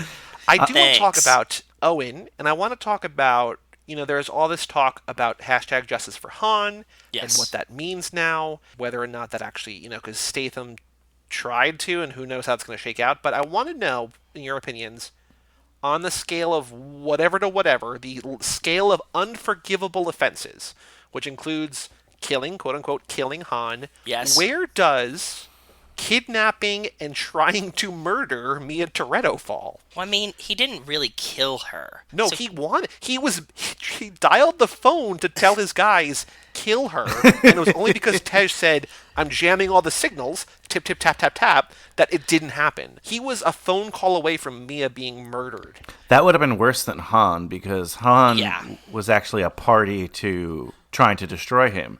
Mia was completely innocent. And she's a Toretto, like, by name. Toretto by name, married to Brian. It's whew. But okay, so my question for you guys is, and I don't know, just like, what's your feedback on the Mia character? Do people like her? Do people feel like she's I love useless? People say that they wish that she had more to do, is usually what we generally get from fans. But people like her. People like Mia. This is the first film where I thought, like, hey, wait a second. They've added, like, secret powers to everybody in this series, right? Like, Ludacris suddenly is amazing at computers. And look, in Too Fast, he was, like, a smart guy, and he was an entrepreneur, but he wasn't, like, one of the world's greatest hackers of all time. Everyone's got an added power, but they kind of kept Mia as just, like, wholesome girl who makes bad tuna sandwiches. She's got mom powers. Okay, sorry. I apologize. If I hope anyone that- out there... we say this a lot, like we like refer to Marvel. Like, I hope that at some point, like, Mia is the Captain Marvel to this world. Like, it's her that they need to save the world, right? Like, she's the crux. You know how on we should maybe do this, Joe. Like, this What? could be a meme that we do on Twitter. But you know how they, like, sometimes they go around. There's like a grid of, like, choose your team. There's like $5 tier, $3 tier, $1 tier, or like what you sent me was the concerts, right? Like, Yes. $50, 40, 30, 20, Yeah. 10, whatever. And so I saw one yesterday that was like, choose your Avengers team. There's a $5 tier, a $3 tier, and a $1 tier. yeah, So yeah. if you have $15 or whatever, how do you do this? We can make one. I got ideas already. They're just cranking through my head. That's it. That's number one. But number two, Captain Marvel was not on there, and I don't know if it was omitted, but like somebody else quote tweeted the original thing, and like that went viral because it was like, oh, Captain Marvel cost $16. Like, you can't afford Captain Marvel. She's Yeah. too cool. Exactly. So like, yeah, maybe Mia is just like, Mia obviously has to be on there, but like, Mia's the den mother. Like, I think the reason, Brian, I love Mia is because I am Mia. Like, I identify with Mia, so I have to love her. Yeah. It's self-love. That's fair. Joey's that's fair. really shitty at making tuna sandwiches.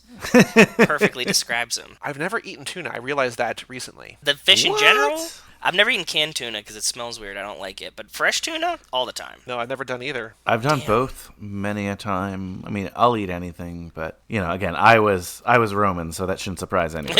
In terms of the unforgivable, like, is there something more unforgivable? Killing Mia is worse than killing Dom. I always feel bad. We talk about, like, Justice for Han and, like, the Shaw brothers and how they can't bring them back. Also, can't you kind of blame Deckard for, like, Owen kidnapping Mia? And I always forget that part of it. As a family, they've both been trying to fuck with the family for so long. Like, unforgivableness things. Like, whew.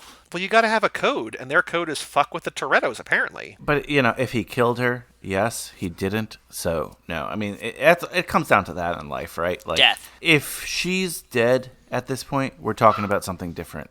And every other character has died at least once, right? So maybe she will too. Who knows?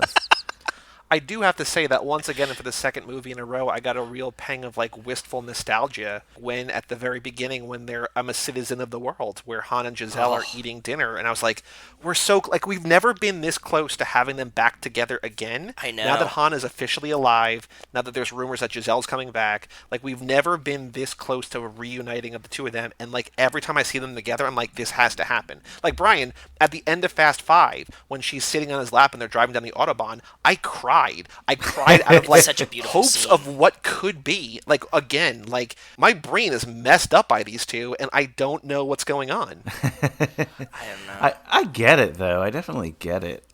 That's why Tokyo Drift, as much as you guys love it, and I love it too. The killing of Han in Tokyo Drift is probably the most impactful thing to happen in the entire. Yes. Besides Paul Walker's actual death in real life, I should say it's the Yes, second most yes. impactful thing to happen in the entire series because they have to alter everything because of this. There is no question in my mind that Han is still a character throughout all these films if he doesn't die in Tokyo Drift. And let's be honest, they never expected to make more films after Tokyo Drift with Han, obviously. It was good. Han was awesome. I get why they did it. I'm happy they did it.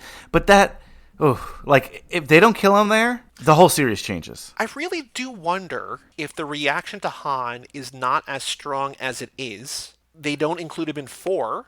Because, like, he's in 4 because they're like, hey, we know that you love him, and, like, also now this sets up this alternate reality where we can bring him back, right? Like, it almost feels like adding him was, like, in reshoots. Like, let's just add him in a couple scenes at the beginning or whatever, right? Like, Yeah. I wonder if Han was not as popular as he was, would Tokyo Drift be chronologically in order? I think so. I think Brian's making a good point. There's no reason it's not other than to bring him back. And Brian's making the other point, like, if they didn't kill him in Tokyo Drift, as cool as he was, I don't think it would be so sad that he's not around anymore. Because he could always have the idea that he could come back, right? I'm definitely on the fence about it because I think that regardless if he dies or not, he's still a really cool character. And for what percentage of the series was directed by Asian Americans? So we got 3, 4, 5, 6 are all Justin Lin, and James Wan did 7. So that's a big percentage right there. 5 of 9, and then it's going to be 6 of 10. So after F9 comes out, it'll be 60%. Like his representation, Han, is so important.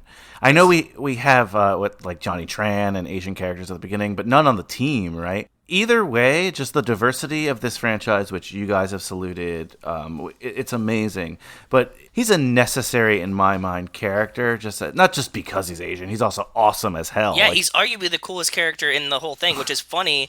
Like, everybody's like, Han is the coolest, right? Nobody's like, oh, the Asian guy. It's like, Han the coolest one, right? No, definitely. Here's a question. What does he do in this movie? He saves Giselle from the sniper that one time. Is there anything else that he actually does? He goes on a lot of teams. I don't know. Sure. Because I'm right there with everyone that Han is like my favorite. I think Han is the coolest, but I think that's almost entirely from 3. Like I think in 4 he's barely, and he's part of the heist. In 5, yeah. No, 5 he's cool. What does he do in 5? Giselle gets the handprint. This goes to a theory I have. Maybe you guys have talked about it, maybe you haven't, but I believe that this was the true sequel to Fast and Furious. That this is what they were going to do next, and the team was supposed to be a lot smaller. It wasn't supposed to have Han, it wasn't supposed to have Giselle, it was just supposed to have the characters from Fast and Furious. What is that, Okay. 4? Number Yeah, 4. 4. Yeah. And they kind of shoehorned them in because they said, oh, wait, you could do that, but we have this awesome script that was supposed to be an Italian Job sequel that we think we could make into a Fast and Furious sequel and really take the franchise to the next level. They said, okay. They brought people in because it made sense with that team. And now that they had that success, you're not going to delete everyone. I mean, they deleted, what's the 2 guys from... Rico and Tego. But they're back. They came back in 8. They came back in 8, but I'm saying at this point, right? Like, they're like, Okay. the team couldn't be that big. But they're like, we got to keep some people on because the fans want to see them. To your point, Joey, I think that Han and a lot of the other characters here are just... There are a lot of scenes where you're like, okay, they're just going along for the ride. I'm not complaining, but... Right. I definitely, again, think that this movie could have theoretically worked with just the core team of, like, Brian, Dom, and maybe some other people. And that's what Joe and I have been talking a lot about, especially recently, about how, like, you need to kill people off because it's too big, but you can't kill people off because all the actors' egos are too fragile, and they're like, I don't want to be dropped from a movie that's going to make $1 billion. Oh, yeah. Because even if I'm a third-tier actor, I'm still going to net probably 10, 15, 20 million dollars, and like I don't care that my character has nothing to do. Pay me my $10 million. True. Which is a bummer, but that's the way of the world. Get that paper, though. I never hate on people getting paid, so. Brian, you mentioned your favorite stunt, your favorite car scene is that bridge scene. Is that your favorite part of this movie, or do you have another part that's maybe not car related that you like more than that? Favorite part of the movie? Like Rita Ora? Yeah, that was cool. That was cool. I like how they're still trying at this point to integrate street racing into it. That feels cool to me. I don't know if I have a favorite part necessarily. Anytime Roman's on the screen, any of his Roman one line. Maybe at the beginning when Roman's on his plane. Like, that's cool It's to me Roman, too. bitches. That's such a good part. I love that part. You know, speaking of the beginning, in the opening credits, which is still the greatest credits maybe in any movie ever. Well, that's maybe not true, because the Superman 3 opening credits are really good. But in this franchise, it's the best credits. And there's a shot of Dom in front of oil derricks. I don't... Why? A, why? B, when? I don't know. And C, just C point A, why? I don't know. I have no idea. You guys would know more than me. Well, maybe it's a callback to 5 with like the chasing the gasolina type thing. All I know, Joe, is that those are going to be 2 really, really good Fast and Furious minutes when we get to them in hundreds and hundreds of episodes. God. Another question that I have. Okay, hit us. Cold open. Movie starts. Dom and Brian racing. We think it's the race at the end of 5. We think it's going to be like sort of the end of Rocky 3, the beginning of Rocky 4, the one last battle between Rocky and Apollo. Yeah. Instead, it's just them racing to the hospital for Mia to give birth to Jack. Yeah. Cut to the credits. Okay. Out of the credits, we see Hobbs, Gina Carano, in London, interrogating Bobo Dom Toretto. We cut back. Brian and Mia are with Jack outside, and that baby is no longer a newborn. Like, it's not even close to being a newborn. Like, that baby is months old. Oh, yeah. Like, are we to believe that's a newborn, or is there a time jump that's not assigned? Or, like, what goes on there? Because, like, it's able to sit up in Brian's lap and just, like, hang out outside. I don't have babies, nor do I ever want to. But I assume that you have to take them to the hospital a lot, like when you get like a new kitten or something, right? So we can assume that there was just like a time jump there, that they're just constantly at the hospital with this baby. Like, you have immunizations to hit, you have physicals, checkups. They're probably always at the pediatrician. And so we're just skipping the boring part? Yeah, so you just like time jump ahead a little bit until like the baby's not weird looking. It's, yeah, totally like a filming call, right? Like, it's really hard to film with newborns and stuff, like legally, so it just made more sense, I guess. We're led to believe that before the credits and after the credits, like, it's simultaneous, like, it's all happening at the same time. Like, there's no time jump, but, like, it doesn't make sense. No. Not that it's not. important, Yeah, but, it like, doesn't. Definitely not. I'm sure if you compared, like, haircuts and stuff. they both look like they're composed and that they're able to shower. Like, it does not feel like they have a newborn where they're both like, I don't know how to live my life and keep this thing from dying. Exactly, yeah. And I did notice that the Dodge Charger that Dom gives Jack, the license plate on that car, I think says Mini Wags, Miniwags, and I Googled that, and nothing comes up. Like, people think things come up, not at all in the movie, and, like, I don't know what Mini Wags means. I was hoping there'd be, like, some kind of, like, little, like, it said Toretto or something, but no, Mini Wags, and I don't know why. Mini Wags? That's weird. It's a little London-y feel? I don't know. I don't know. Yeah, I'm trying to look it up myself. Maybe it was like a hint that we were going to go to London. Maybe. And then there's the one other thing in that scene, because they're talking about how, like, they're in Brazil, and they're all, like, happy, and, like, it's beautiful, and they've got family, and they've got love, and they've got money. It doesn't feel like home. Yeah. And Brian says, maybe you don't appreciate something until someone takes everything away. And they're talking about 1327, they're talking about Letty. But I'm like, coronavirus, like, again, we didn't realize what we had until it was gone. You don't know what you So got till apt. it's gone. I agree. Paved paradise, put up a parking lot. Go back to that Fast and Furious minute. Okay. Coronavirus house that you would be in. Who do you want to be quarantined with of the family? You get to pick 3. And then I put a 4th one in to try to change your mind. Oh no, so this is like, this feels like a Netflix reality show. It's like Dream House with somebody's going to sabotage you. Yeah, go ahead. Pick your 3 that you want to be quarantined with. Of anybody living or dead? Anybody living or dead. By, like, giving the 3 first before you give the 4th, it's setting me up for failure no matter what. Go ahead, I know, but try it. Just give me 3. Who's the top 3 you'd want to be quarantined with right now? I mean, is wildly tough. I mean, I would like to see... I mean, like, I want Han and I want Giselle, but, like, them together means, like, I'm just not part of that equation at all. Yeah, you're a big third Why leg. not? Oh, Could be. Brian makes a good point. This could be I'm a the tricycle. unicorn in that relationship? There are teases for, what do you call it? Like a throuple or something like that? Like a 3-person couple? There are teases for that as well. Dom says to, what's her name, the Brazilian chick, he's like, you could stay if you want. I mean, in the new X-Men, when they rebooted the X-Men comic, Logan and Scott and Jean are in a three-way relationship, so like anything's Interesting. possible. Are Logan and Scott in a relationship together? Yeah, they're in they're a whatever a throuple. They're together. Yeah. Interesting. I'm okay here. Okay. Give me a 3. Number 1. Okay. Hattie Shaw. Hattie. Okay, good choice, yeah. I'll do. Oh God, this is gonna go terribly. Oh, I'm it's gonna not say Hattie. just from I'm gonna this say movie. It's not just from this movie. Any characters? Well, family. Hattie, Family. Han, and Giselle. Okay. And you also get peak 8th movie Roman.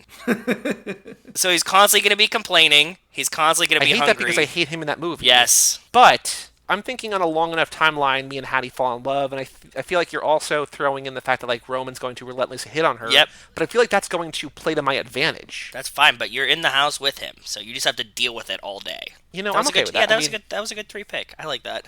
What? Who's your 3? And Brian, you got to have this too. I hope you're thinking. I'm trying. Okay. 1, Oh no, Brian's just Suki. Hobbs, I wish. because he's like most there to. If shit breaks bad, I want Hobbs on my squad. Lucas Rebecca Hobbs Yes. reporting for duty.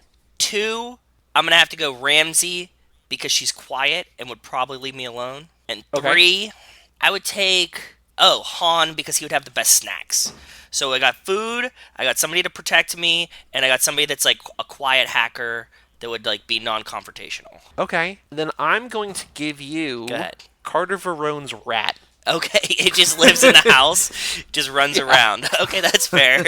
And like everybody's terrified of the rat, but you can never catch him. So he's just like up and down the walls, and like he's just. That's fine. I was thinking Carter Verone, but I was like, no, I want the rat. That's and fair. the bucket, the rat and the bucket. That's fair. That's fair. My first thought, some would say best thought. I don't think it's right.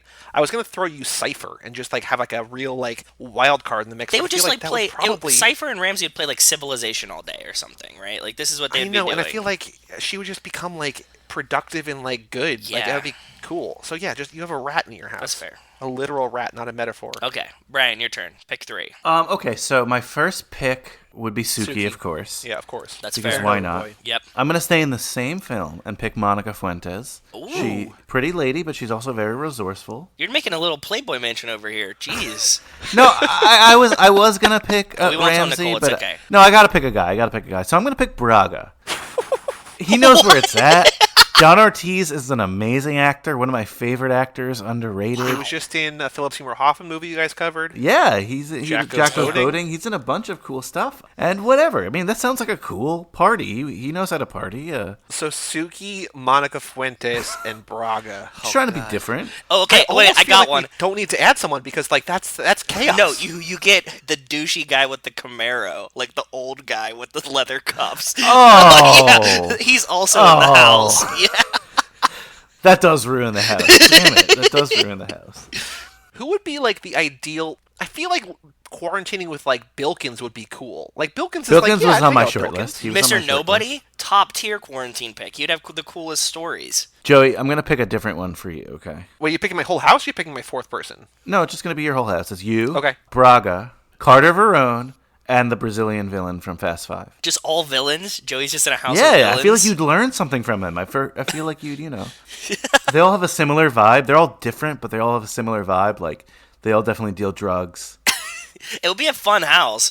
You wouldn't be following quarantine at all. It's in Carter Verone's Miami house. Just a Florida. Oh, I love that. That's great. Okay. big ass pool.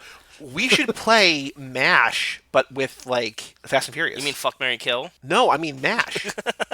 Like what house we live in, like Carter Yeah, Verone's and house. it's like Carter Verone's house. It's the house in 1327. 1327. It's the house that Brian was living in Turbocharged Prelude. Brian just and blew our it's like mind. it's the boathouse. The boathouse is a good one, yeah. Ooh, it is a good one. How about the club? Like the lobby to that club that doesn't mean anything. Yeah, sure. I could live in the nightclub's lobby. The other quarantine house I was gonna do was whatever Gina Carano's character's name is. Okay. Whatever Ronda Rousey's character's name Oh is. my god.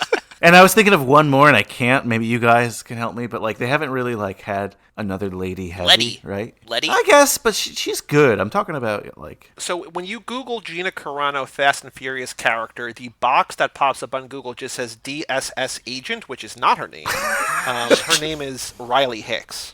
okay. You could do, so if you want like another heavy, you could do, I don't know how to pronounce it, Vegh, Vegh. She's the female Brian in Shaw's Crew in this. Oh, the That's blondie. not a terrible True. idea. One, yeah. True, yeah. You could do Kara. Gail O'Regan. Kara Gail O'Regan. No, Kara is the girlfriend that Han has in Los Bandoleros and the beginning of 4. Oh, I forgot about that. Yeah, same. She, I guess, is the post-Giselle Oh. girlfriend. He moved on. But if you want another female, so you want like a female like fighter, I guess it hasn't Carano, really you got existed Ronda yet. Rousey. It hasn't I really feel like you got to throw like Rita Ora in there too. I guess. I don't know. She doesn't feel like a fighter.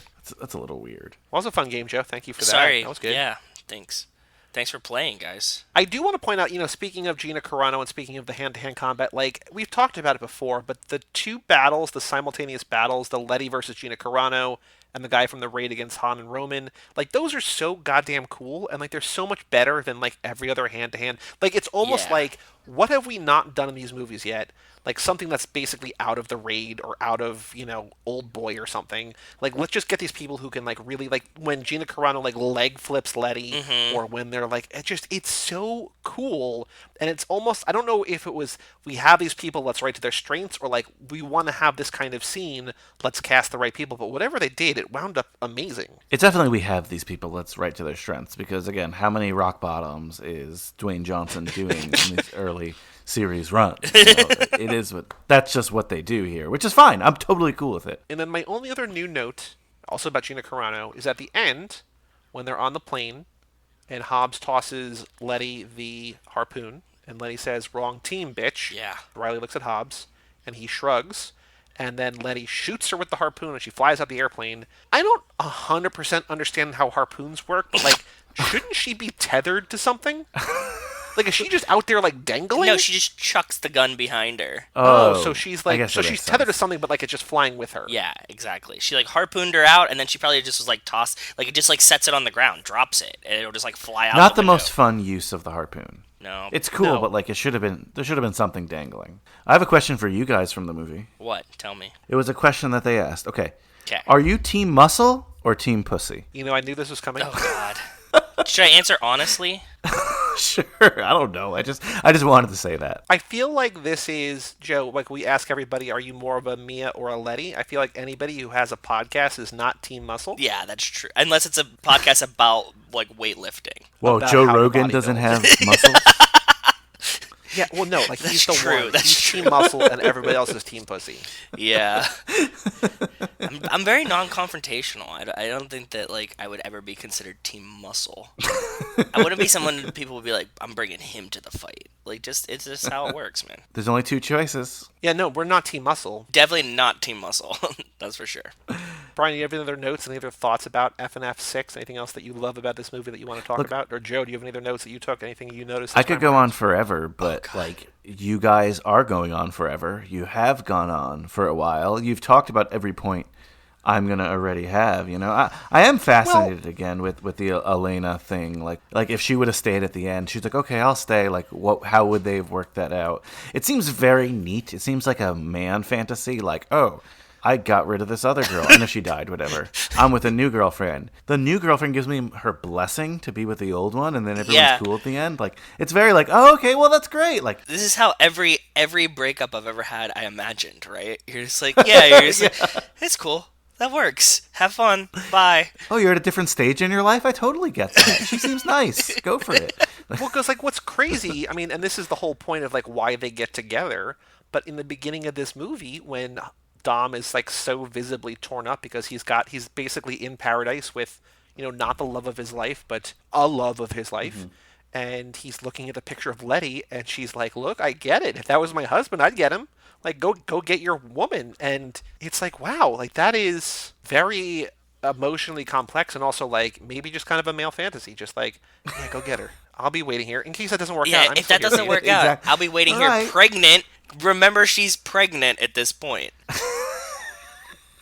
Unbelievable. Yeah.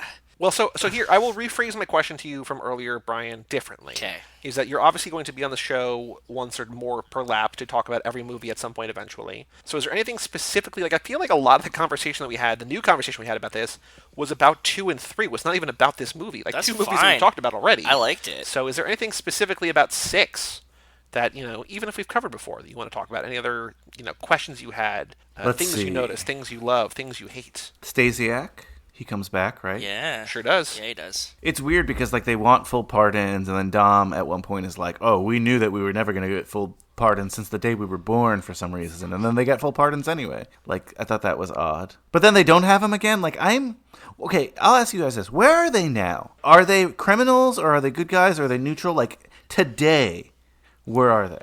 After 8 or today after 6? After 8. They're good guys after 8. Because they were trying to help them get Cypher. So at the beginning of 8, when they have to break out, like when Mr. Nobody recruits them, like, you need to steal this thing, and then Dom steals it from them, like, that's why Hobbs goes to prison, because, like, he's operating outside of the law, right? And so he gets sent to prison because what he did was... I think that they are technically bad guys, like, to the public, to the world. To the they public, are bad that's guys. what I mean. They're always good guys to us. But to the people who are in power, like the people who actually like can pull the strings, they are good guys. Yeah, because But I Mr. think- Nobody recruits them a bunch, so they have to be on the good Yeah. side. Yeah. But like that's the big point in the beginning of 8, where he's like, "Look, if you do this and you get caught, I can't help you." Fair. Yeah. Okay, good point. I think they kind of exist. They teeter between that space of good and evil, but I think that they are, or right and wrong, or whatever. But I think they're closer to being criminals. It's, have you ever think you're the bad guy wanting to be the good guy? Not yeah. Every day. Oh, you hit me in the heart with that one. I had another question for you guys. So Hit us. watching this film, and there was a street racing scene, or at least showing the street racing culture, and I noticed in a lot of the films, there's a lot of these street racing scenes, especially early on, and it seems like the crowd is mostly women, right? Like there's a lot of women dancing with each other, especially at the parties too afterwards, they're touching each other, dancing with each other. I'm good wondering point. if you found that on this podcast, that your audience has been mostly women. Do you think, are women mostly the fans of street racing things and this franchise itself? Because the movie would let me believe that was the case. Well, according to our Spotify metrics, we are 51%, have a 51% female listener base, which I think is not true. Anecdotally, via email, that is not true. And much like Brian, like you were describing with Dom's breakup of Elena, I think that is also just a super male fantasy. I'm sure that there's some women that are at the street races, but it's not predominantly like the hottest women you've ever seen to just want to dress up to dance at the street race. I don't remember if it was Liz or if it was Roxana, but one of our last two guests said that there's basically like a quota for number of lower halves of butt cheeks that you're supposed to see in these movies, and like. Yeah. You could show a dude's lower half of butt cheeks, but, like, I think the people paying to see this movie in theater are not paying to see the lower half of dudes' butt cheeks. It's true. It's a shame. Generally speaking. Not what I'm paying for. Okay, I was just curious if you had found that as well. No, but because women I was do getting love a these little movies. confused. That's a different thing too. Like they do Yeah, for love sure. the movies, and there is something in there for everyone, like we always say. I agree with that. Yes. I agree with that. I do feel like those, like the basically race wars or whatever you want to call like the British race wars or Rita Ora is, I feel like it's kind of combining two different things. It's kind of combining gearhead car culture, Yeah. which I feel like is most of the audience of this show, and then it's also collecting party culture, which is the women in those, and which I feel is not this show, which is not usually podcast audiences. I feel True. like They're out doing people living listen to life. Podcasts are Excuse me. I host a show with party in the title. I resent what you said. Yeah, but I feel like by having the word slumber before it, kind of negates all the cool elements and all the cool properties of the word party. Snooze. And half your episodes are now called study sessions. It's not even like there's a party there. You brought the bell home with you, Brian. I did bring the bell home with me. It's another story.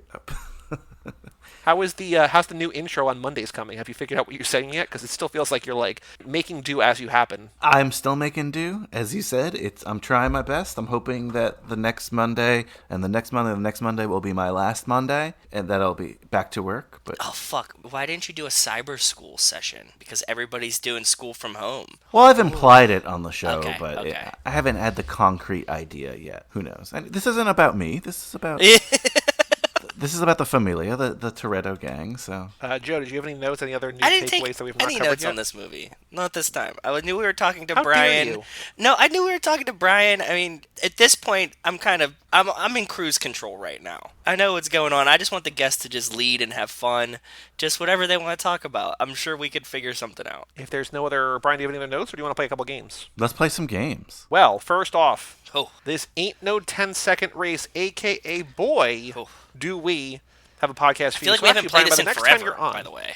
Because we've done so many episodes and we haven't, Yeah, it's 2 weeks. It's 4 episodes ago. Yeah. But Brian, hopefully by the next time you're on, Next lap we got Nico and Kevo on. So I don't know if have you podcasted with Nico and Kevo before or no? I have not. Next time you're on, probably in that lap, we will have new characters in the quiz, and you could probably take the quiz again and maybe get a new character if you want, or if you don't want, if you're happy being Roman. I like being Roman, but I like taking quizzes, and I've been Roman every time so far, so. So this ain't no 10-second race, aka boy, do we have a podcast for you. So this is where we go on twitter.com, the Bird app, and we find tweets from anyone who we think might be interested in listening to this podcast. So Joe, if you remember, when we played this with Roxana, we had all 3 of our people like the tweet, and 2 of them respond on the show. So let me review this. So we know points are coming. I need to win this one. I'm going to review last picks, though, because right now, Joe, we each did 1, and then Roxana did 2. Only one of hers counts. But first up, I found Matt Lohman. At Matt Lohman, guess I'll start working my way back through the Fasts and the Furiouses.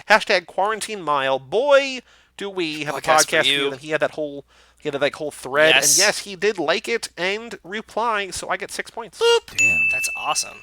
Dude, we did good last time. I remember. We did really, really well. We did really good.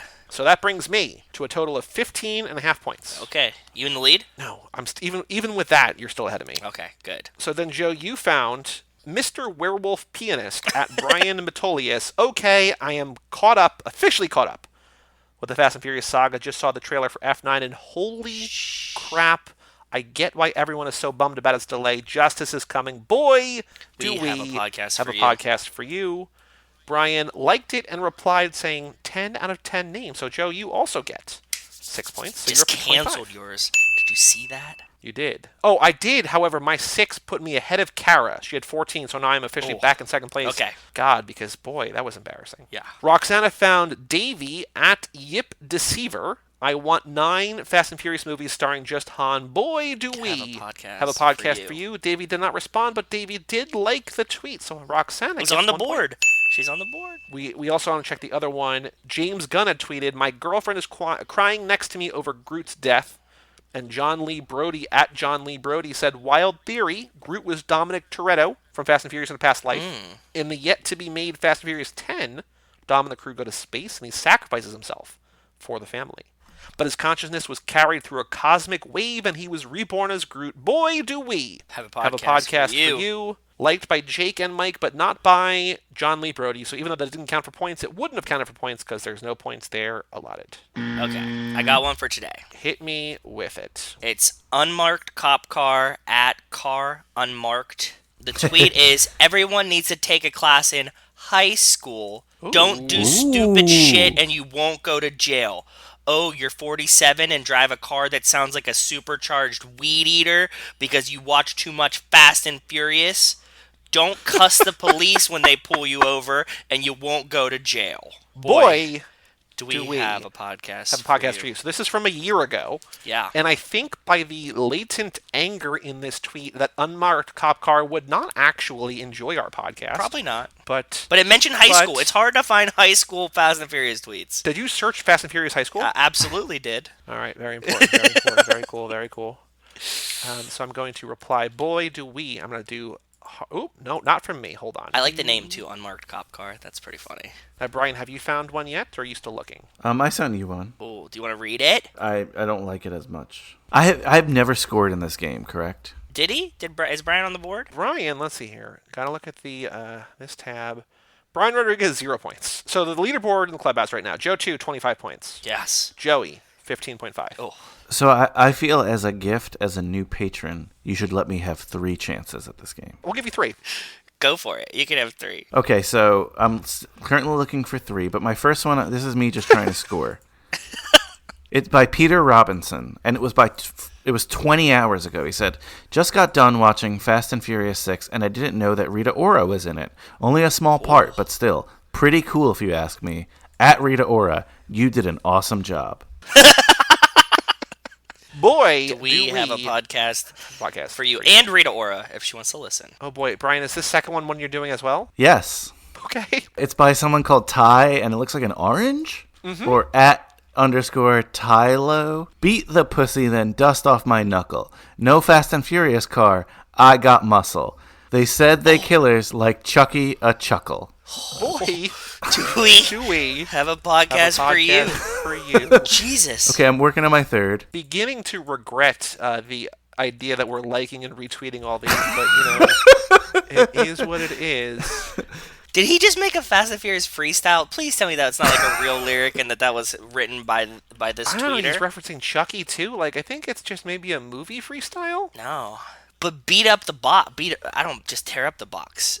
I just don't go around the box. Think outside the box. I beat it up. That's a very Twinkie type line. Joey, pick one because I'm still looking. Okay, here's the one I'm doing. Okay. This is from the Chicken of Bristol at Immigrant Film on Twitter. The real hashtag Justice for Han would be giving him a Better Luck Tomorrow sequel, in which his friendship with the FF crew is repeatedly but peripherally mentioned, i.e. Dom appears in his phone contacts at Justin Lin. Well, boy, Do we have a podcast for you. It's not going to say Samoan Thor on his phone? Okay, I got one. It doesn't have to be from this film, right? It could be any of them in the series. You pick anything. It doesn't even have to be about Fast and Furious. All right, but I like to stay somewhat on brand. You know how Yes, Kara was killing it? I'm going to tell you this after because you have this tweet already. Kara was killing it with people being like, I need to look for a podcast. And she that's what she would reply to, and it worked every time. But I want to play the game the right way. In my There's no mind. wrong But I way to get play that. it. I get that. That makes sense.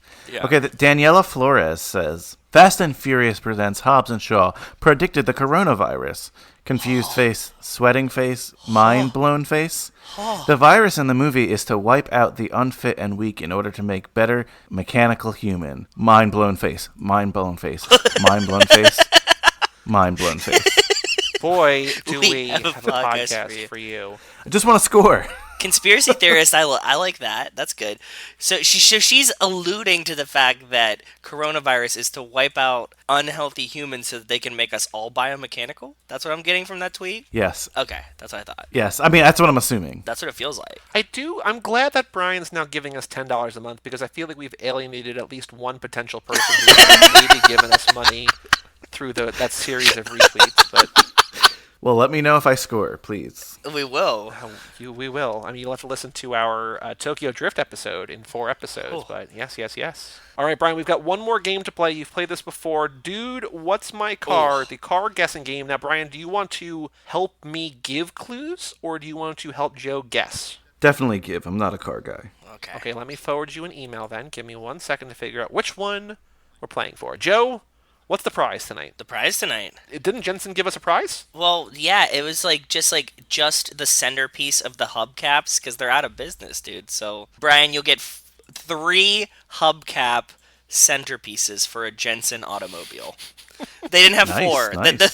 The factory's been out of business since 2011 or whatever. It's been Makes a while. Makes sense. Yeah. Okay, I know this one. This is from Hector. And Brian says he knows it. That's a good hint. Okay. I couldn't tell you the year. Yeah, that's in this fine. one, but, No. I knew the yeah. Subject line, rough world car pick. This car is somewhat special to me because it convinced me that similar cars are cool and special. This car is a heavily modified version of the last picture.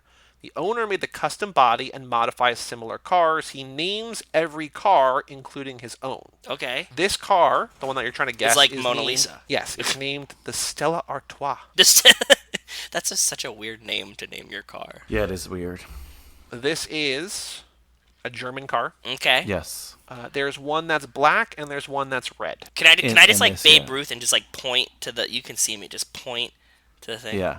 Go for it. Is it a Volkswagen Beetle? No. Okay. I'm not that dumb. No, this is like a cool car to have, but it's not. And like, look, I don't know cars, and I know this car because like the brand. If I think of the brand, this is the first car I think of in this brand. Ooh, interesting. I thought there was a moment when you said that you wanted to Babe Ruth this that I thought you were going to get it right. Interesting. There's a non-zero chance that you could have Babe Ruth just like, this is one of those kind of cars where like you could just Kobe it out of the box and be like, that's the one, and he'd be like, yeah. What are these clues we're supposed to give? Are they Anything. supposed to help him? The goal is to get him to guess it. Okay, The point- okay, Like so- the game exists, But like because not say the I'm not good at brand. describing cars. Do you to tell me like what it looks like? The headlights. No, I know, but like I feel like this is an obvious one, but maybe not. German make. From 1975. Car name is a number. is a number. That's a big clue. Let's That's a big dial clue. it back a tiny bit. That's all I'll say. You didn't restrict me from that. Both of these cars have a spoiler. It's definitely the kind of car that has a spoiler. Okay. It's a 2-door sedan or a coupe or some kind of car. Okay. It's very sporty. Okay. Very sleek, very sexy, very curvy car. Okay. Very low center of gravity on both of these. I mean, they are modified, but it feels like they're both very low to the ground by design. Okay. It's a number. Well, yeah, there are only so many German car makers. The headlights they look like eyes. They look like eyes. You weren't so wrong when you guessed the Beetle. Okay. It's not a Volkswagen or anything like that, but in terms of very different like price ranges, but in terms of preferred shapes, we'll say. Okay. Is it a Porsche? Yes. Is it just a 911? Yes. Oh, well, Hector knows from the early episodes that this is my old white man dream car. Whew. Okay, let me see this 911. Oh, very cool. This is actually just like the one that Rachel built the Legos, right? Didn't I tell you guys that she got one in Legos? I think I posted a picture of it. Yes. It's very, very cool. My friend has an old 911 Turbo that's right around this year. He's like an exotic car salesman, and that's one of the cars that he drives, and I'm super jealous of it. But yes, this is my old white man dream car, and I absolutely love it. I would drive one of these immediately. So Hector said he showed him that this kind of car was cool. The owner is Akira Nakai. Do you know that name? No, I don't. He's a Japanese car tuner and the founder of the Porsche tuning company Rauwelt Begriff, which specializes in the design and installation of custom wide-body kits on older Porsche models. Oh, very, very cool.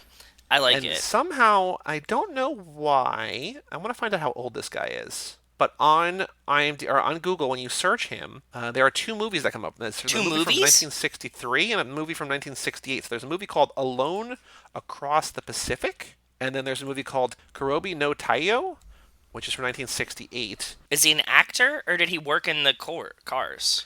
I don't know. Akira Crew? Oh, he produced it. Oh, cool. I just want to say Brian's clue that the car was a number. In German cars, like all the Mercedes are numbers, all the Audis are numbers, all the Porsches are numbers, so like it wasn't that No, it's not the only numbered German car. Yeah, exactly. You knew it wasn't a Boxster, I suppose. but, Exactly, yeah. Awesome. Cool. Thanks Well, for the Hector, pick, thank you for Hector. sending that in. Yeah, thank you. Well, Brian, thank you so much for joining us on this episode, and also not more importantly, but more directly, thank you for becoming a patron of Too Fast, Too Forever. After this episode ends, we will tell you what next lap's two themes are, and you can pick two in there, and one is a very sort of tight theme, and one is a looser theme. And you can pick one for each, two for one, whatever you want to do. You get two now. That's We'll talk about that in a interesting. second. But thank you for joining us. Yeah, Well, thank you, brother. for having me. This was a fun episode. Always a pleasure. I love coming on High School Slumber Party. I've been talking about you and High School Slumber Party for like the past 4 episodes, and I messaged Joey I messaged both of you earlier. Like, I totally forgot you were going to be the guest on this one, and I've just been like hyping you, unbeknownst to me, for like 4 episodes of Too Fast. Yep. I'm glad.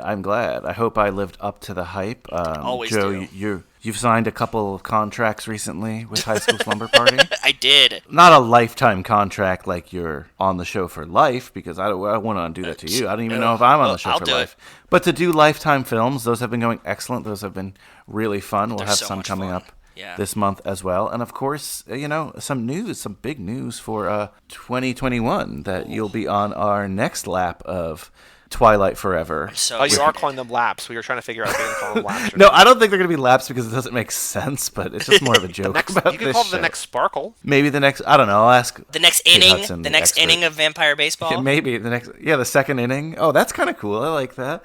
Inning number 2. I feel like maybe, in a couple laps when you are, like after, because the next 2 laps we have the same guest every time, but like when we're back to assigning guests to episodes again, I feel like maybe if I want to edit what'll presumably be a 4-hour episode, I got to get you and Kate Hudson on here together. Oh my God. And maybe it could be God. like promotion of Absolutely. Twilight Forever or something. That would be awesome. We can recast. I would we love can that. recast Fast and Furious movies with Twilight characters. Ooh, I like it. I know, like it. but we'll save it. We'll save it. We're tabling that until you both come back. Joe, you and I had another idea that'll air What? sometime at a later date on my show for what will happen the next time when I do all the films and then I'm on Too Fast. Okay. We came up with something. I can't reveal it right now, but you I don't have to remember listen it. to. Is it coming out on the episode releasing on May 18th? No, this is like a backlogged one, so I have no idea when this one will come out, but you'll just have to hear it. Oh boy. Awesome. I'm excited. I could tell you off air. I could remind you off air. I don't Very remember. scary. All Okay, very cool. Well, Joe, next episode on Friday of this week, you and I are doing Dirty Mary, Crazy Larry, which as I was editing